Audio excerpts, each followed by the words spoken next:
Hey friends, welcome back to my channel. My name is Becca, and in today's video we're going to take some time to sew together block number 8 for the Sew Becca Sampler. The block we're going to put together is called the King's Cross block, and it can be found on pattern number 53 in the book that we're using. It looks like this. It's a pretty easy block. You've got a couple of points that you do have to match up, but it goes together pretty simply. Now, disclaimer alert, I am not using the instructions that the pattern book gave to us to put this block together. I'm going to use my own instructions. So the cutting instructions I'm going to give to you are my own. They are not the ones from the book. Without any further ado, let's just jump right into it. Okay, so this is the block we're going to work on. It's called the King's Crown. It is pattern number 53 in our book. And you can see that it is made up of 3 different types of fabric. I've got a fabric that's going to be in the 4 corners, and then I have 2 contrasting fabrics between the Flying Geese units and the center square.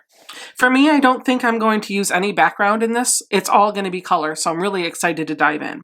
I could, of course, follow the instructions down here to make all of the units for this block, but I've been struggling a little bit with cutting instructions, and I feel like there's probably an easier way to make this block, so I'm going to scrap their instructions in favor of my own. When I do that, I need to look at the block and find out what it's made up of.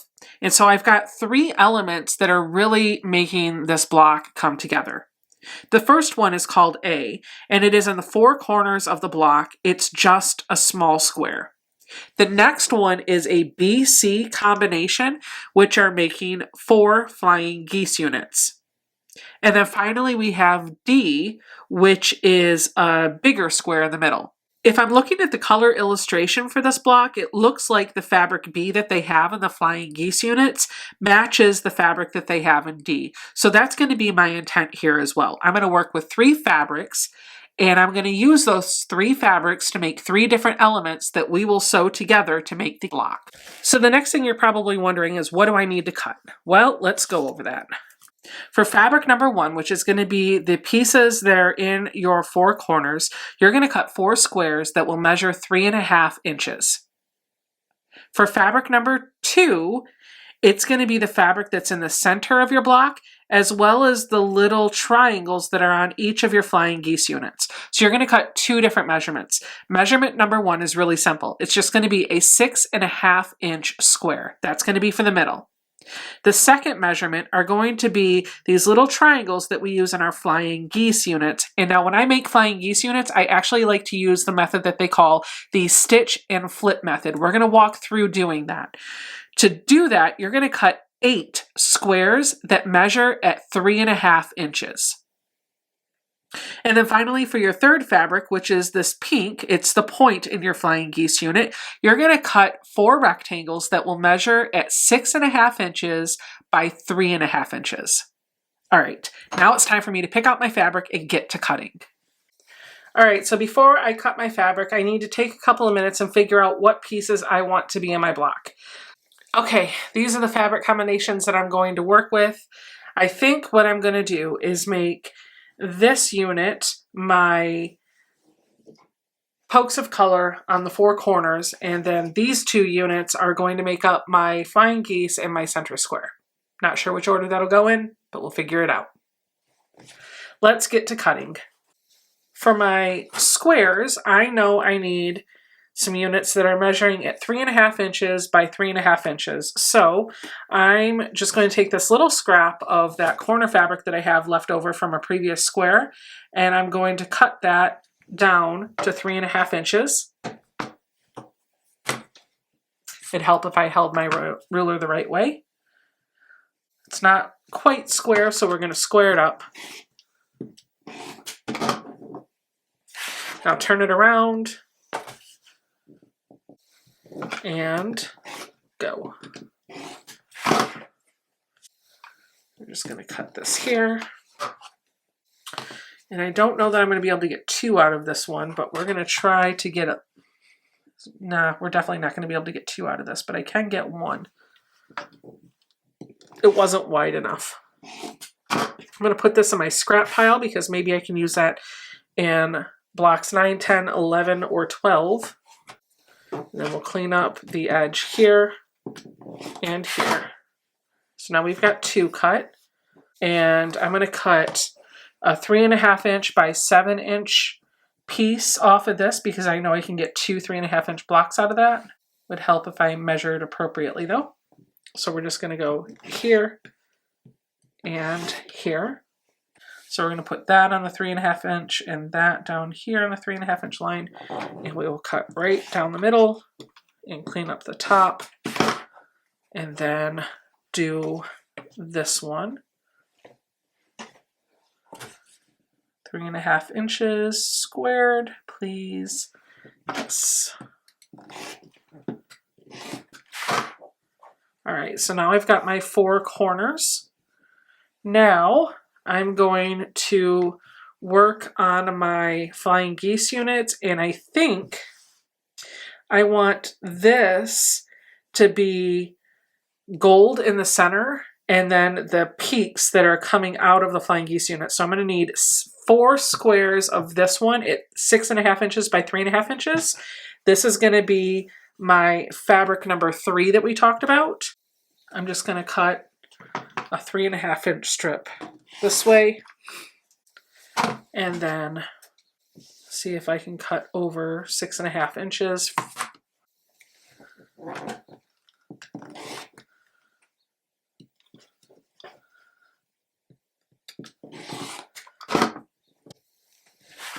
Flip it around.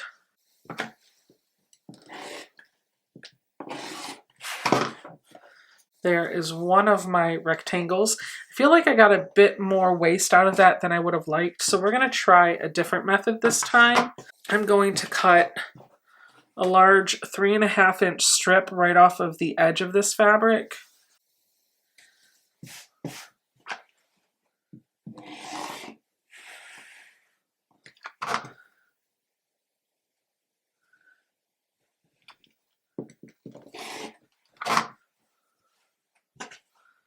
All right, so now let's cut at 6.5 inches. We're going to leave it a little bit bigger so that we can size it down. There's one, and then hopefully this one should measure. It does. So now let's just go ahead and size this one down. Measure it at 3.5 inches by 6.5 inches. It looks like I got a good 90-degree angle right there, so I'm just going to trim up the left, or I'm sorry, the right, and then the top. I'm going to put this in my scrap bit as triangle or rectangle number 2. And now I've got another good 90-degree corner here. That's rectangle number 3. And let's try to get one more out of this. I do have exactly 6.5 inches along this, and I don't think that is my selvage edge. So what we'll do is just cut right here. It's actually a little bit bigger than 6.5 inches, so we're going to trim it down. I do not have a good clean 90-degree angle down in that corner, so we're going to have to trim up all 4 sides instead of just one. There we go. So now we've got our 4 rectangles, and now our last piece is just going to be to cut a big 6.5 inch square out of this and then 8 3.5 inch squares out of this. So my ruler is 6.5 inches wide. This side has a selvage on it. So if I just line it up this way, that should give me a good square that I can square up. Turn it around and clean up both of those edges. There's our big square, and now we need 8 3.5 inch squares. So let's just cut a 3.5 inch strip out of this and see what we can get from it. Definitely not 8, but it will be some number. Here is 1, 2,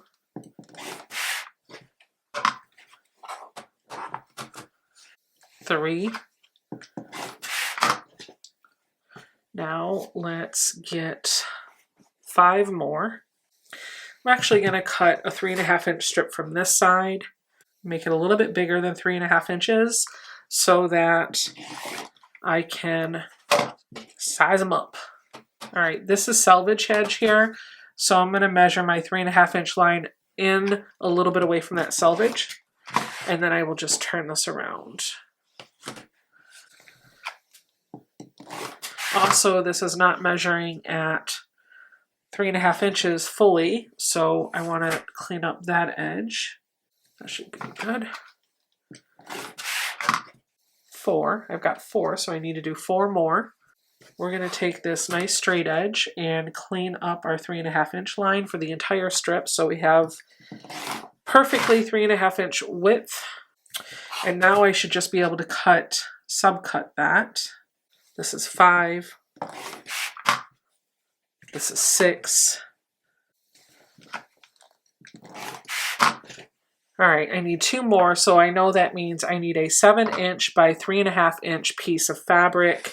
So if we measure 3.5 inches on this bottom line down here, and then kind of come down here, this should be big enough to get me my 2 squares and size them up. So we'll cut that out. We're done cutting holes in this fat quarter. And now what I'll do is turn this around and cut a 3.5 inch square. There's 1. And then 1 more. There we go. So we've got all of our little bits of fabric. Now it is time to start sewing them together. Now the first thing I want to do is for these 3.5 inch squares, I just want to draw a line corner to corner on each one of those on the wrong side of the fabric, because when we stitch these together, we're going to need to see that line. So for each one of those flying geese units that we're going to make, we're going to need 2 squares and 1 rectangle. And what we're going to do is sew them so that it makes kind of like this point. So we're going to sew 1 square on, trim it, flip it, and then press it up, and then we'll sew the other one on. I like to chain stitch mine, so what I'm actually going to do is take all 4 of my rectangles and pair them with 1 square so that I have a pile of 4 units to create. And then I'm going to look at all of these 4 squares that I placed on here and make sure that I have the line going from the bottom right corner to the center of the block. Now, realistically, it doesn't matter whether you're doing it this way, this way, this way. It doesn't matter how you do it the first one, but after you sew these on in this order, you're going to have to be very careful because the other set needs to create like this V shape so that you get your triangle portion of your flying goose. Okay, so I'm going to put this into my machine, and I'm actually going to stitch just on this side of that line, the side that is closest to the raw edges over here, not the side closest to the big rectangle. If I stitch just a hair on this side of that line, I'll show you kind of close up, you can see my line here. If I stitch just a hair on this side of the line, what that's going to do is give me a little bit more room in my seam allowance for when I fold this so that I get a nice continuous raw edge here, here, and here, and I get a good 90-degree point here. Now, if I stitch too far over here, it's going to make my triangle unit too small and the block's going to be wonky. So just make sure that you're aiming for literally right next to this blue line. We're going to do this 4 times. Nothing like sewing and not having your needle threaded.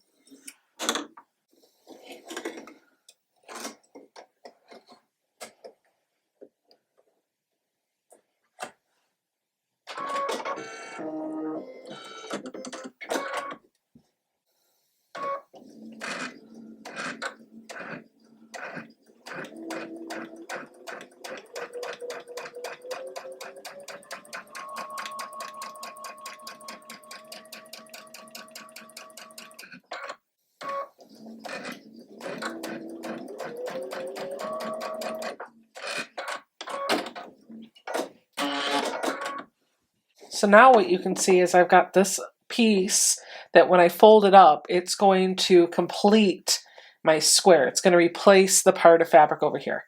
So that tells me I've done this correctly. I'm going to set that one aside and I'm going to do the next one. Here's the next set that we're going to do.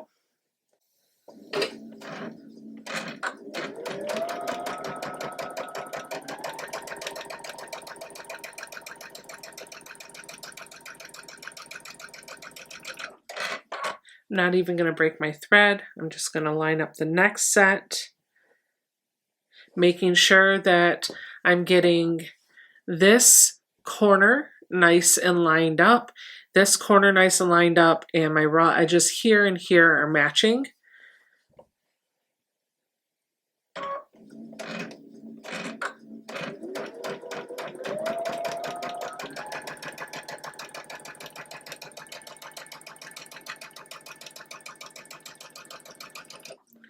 We've got one more to do, and then we're going to trim these up.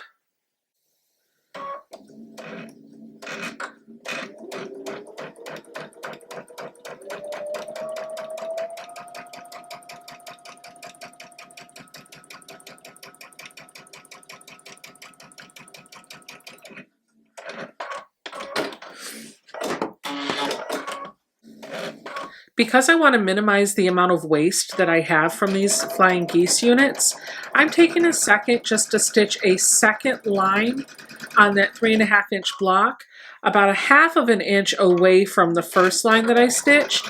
That way, when I cut these apart, I'll be creating my Flying Geese unit, but I will be creating 4 little half square triangle units that I can put into this quilt somewhere else.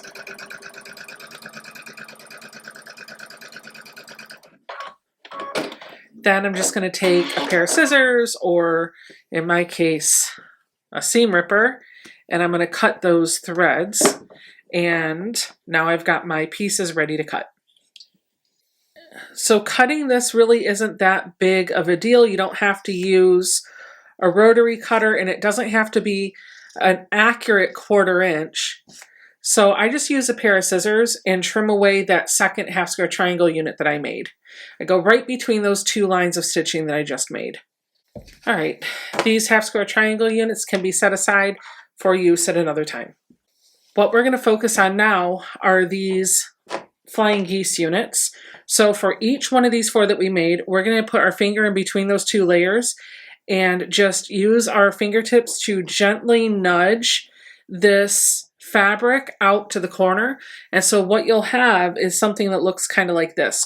You're going to do that 4 times, and then after that you're going to just take a second to press a hot iron right on top of that seam to make it lay ultra crisp and flat. And then we're going to repeat what we just did with the other side, except we need to make sure that we're sewing in the right orientation, otherwise we won't get a point in the middle, we'll get parallel lines. Here are the units that we're going to work with next.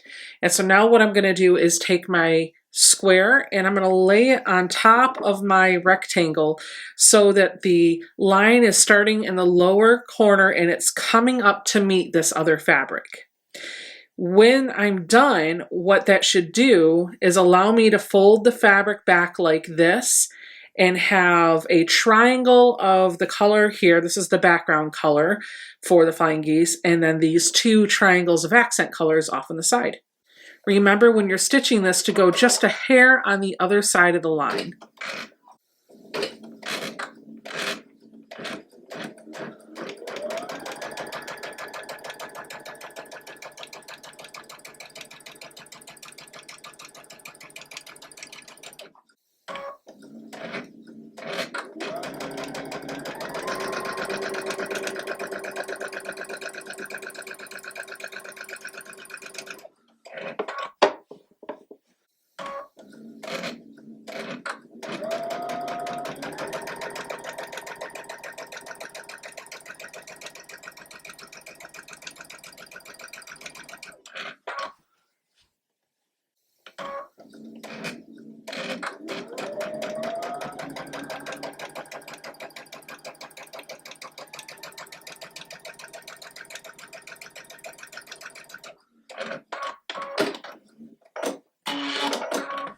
Okay, and then I'm going to do the same thing with these blocks that I did with the last set. I'm just going to stitch another line about 1/2 of an inch away from this line that I just stitched so that I can get a second unit out of these blocks. I'm not trying to be super accurate in my measuring. I just want to make sure there's enough distance so that I can have a 1/4-ish inch seam allowance for both the new half square triangle unit that I'm creating as well as the flying geese block. And that second line that I'm stitching is going to be not the side on the background of the flying geese unit. It's going to be between the line that I just stitched and the end of the block, that corner that has 2 pieces of fabric on it.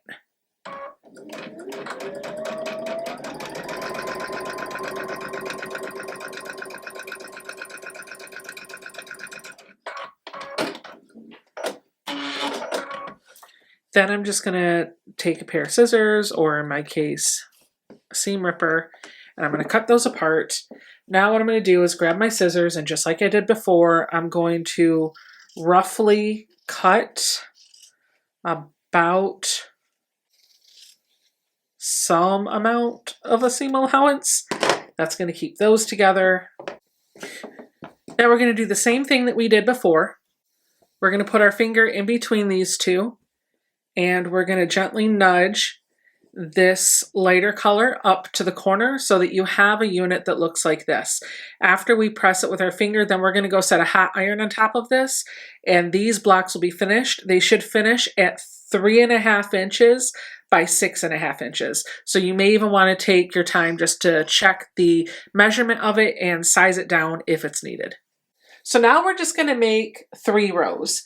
Row number 1 is going to consist of your colors that are going to be in the corner of your block and 1 flying geese unit. This flying geese unit just needs to make sure that the point is pointing up. So we're going to sew one of these squares onto each side of 1 flying geese unit.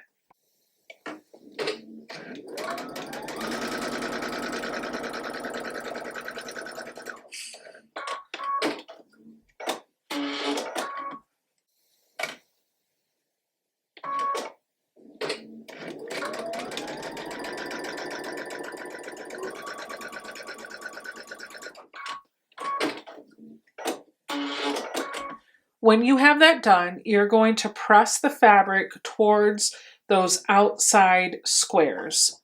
So they'll be pressing away from my green fabric here. This is row 1. We'll set that aside, and now we're going to make row 2, which is going to have 2 half square triangles and then that bigger fabric that we cut, the 6.5 inch square. And we just need to orient this row so that our flying geese don't have the like fabric touching. We want the points of our flying geese to point away from this block so we don't have the same fabric touching.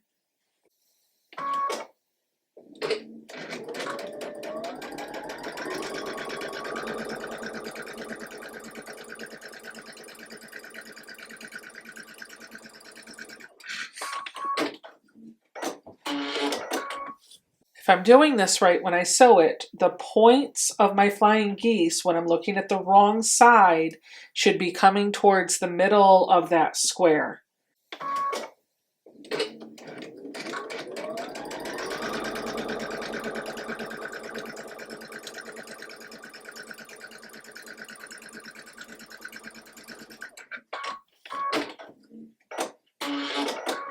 Now for this one, we're going to actually fold and press the fabric in towards that big square away from these flying geese units. And this is just going to help our block nest better when we put all 3 rows together. So your second row should look something like this. Now for our final row, it's going to be the same thing that we did for the first row. We're going to take our flying geese unit and put a square on either side.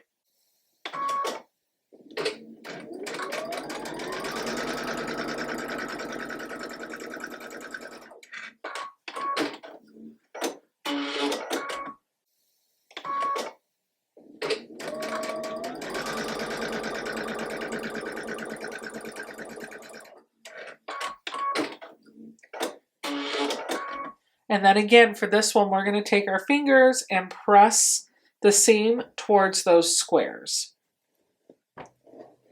Now, just to make sure everything's laying super nice and flat, I'm going to take it to my iron and just set a hot iron on all of these seams for just a couple seconds. Now, all we have left to do is sew this all together. We're going to take our top row and make sure that it's oriented so that the triangle here, this whole triangle for our flying geese unit, is touching the middle square. So all 4 of these different colored triangles should surround the middle square. We should not have it turned like this. If the fabric is pointing to the square, then you see you're going to make more of a star. We don't want the star. We want the opposite of a star. So we're going to sew them like this. We're going to do the first row on just like that. Do you see right here where these threads kind of make an X?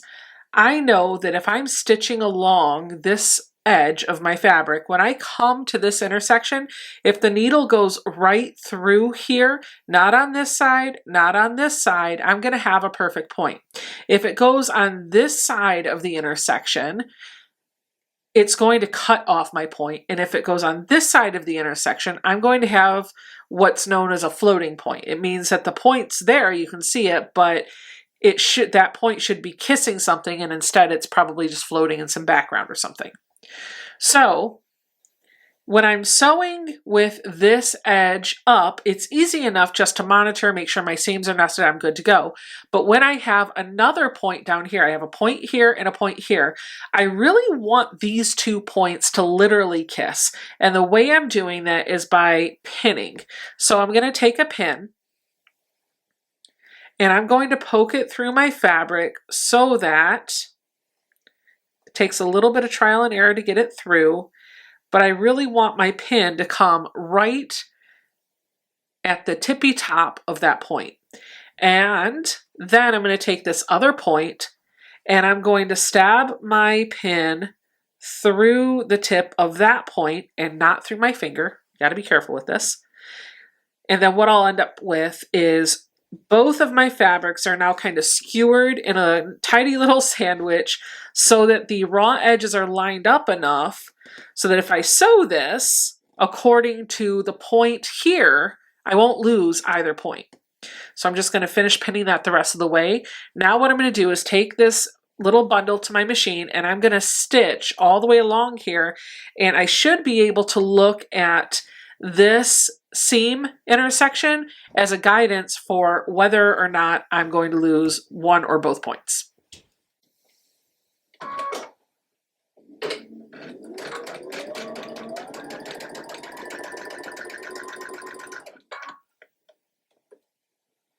When I get close to that seam, I'm just going to stop and pull my pin out, and I'm going to hold the fabric tightly with my fingers, let the machine pull it in, and I'm going to watch to make sure that the needle goes through that intersection of threads just the way I needed it to.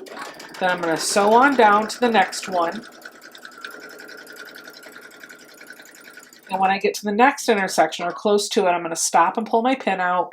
I'm going to keep holding that seam in with my fingertips, and then I'm going to sew through that intersection and then completely off. Now here's the moment of truth. We're going to stop and open this up, and what I should have, I cut off one of the points. It's not perfect, but it's pretty close. What I should have are these points kind of creating what's almost like its own vertical line. Can you kind of see that there a little bit? The points aren't exactly perfect, but it's kind of close. I'll take it. Now I'm going to do the same thing with the bottom row. I'm going to sew this one on so that it looks like this. And then we're all done with this block.